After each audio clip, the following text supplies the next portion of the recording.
when you're removing parts, let's say you're getting rid of the old components and you want to install new pots and capacitors, being able to know how to remove these components is a very useful skill. Or maybe you made a mistake and you need to start again, or you damage something and need to replace it. So in this lesson, we're going to show you how to properly remove components from, let's say, the potentiometer or even a 5-way switch. So what we're going to do now is we're going to remove this capacitor.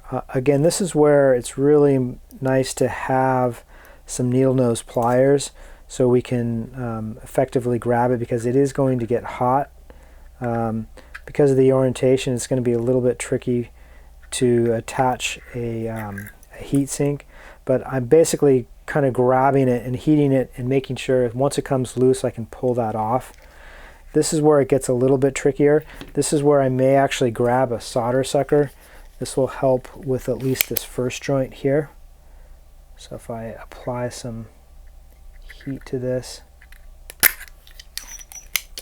yeah, it's looking pretty good. Now what I may do with this one, because it's a little bit tricky to kind of maneuver, I may just have to trim off a little bit of this wire here. And then with the same, it's still slightly attached even though I kind of cleaned most of that solder off with a solder sucker. But now if I can just heat this element up just a little bit, I may even be able to do this with my hand. There we go. Get that capacitor so I can use it again on a different guitar. Maybe I need to change out the pots if let's say they were a bad set of pots.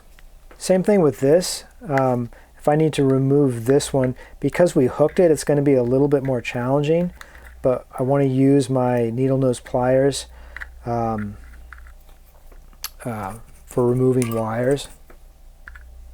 Making sure, again, if the iron starts to oxidize, it just has a hard time melting it, so that's why it's important to really clean it off. Okay, so I was able to get it off the back of the pot housing. Now I'm going to see if I can get it rid of the, there we go, came right off. So there, so now I've removed both of those wires off of that. Now if I really wanted to, I could now either use the solder braid to just kind of clean up some of the terminals here.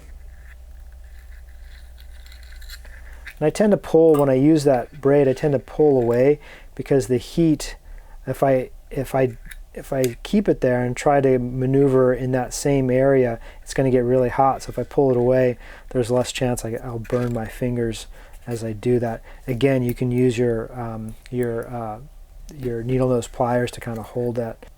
It looks like I could probably clean it up a little bit more, but take your time, making sure again you don't heat the elements up too much, and so you don't ruin the potentiometer. Again, you want to move fast as possible, making sure the iron's clean, and that will help. There we go. Sometimes the braid gets stuck, and that's okay, just kind of heat it up. And you don't have to really remove all the solder on it. You just want to clean up any sort of big gobs and that kind of thing, especially if you're going to start over or something like that. A little bit of solder on is fine. In fact, it'll actually help bond when you're actually adding a new wire, even a little bit more. So if it's really old solder, yeah, you may have to remove it, especially if it's lead-free, that kind of stuff.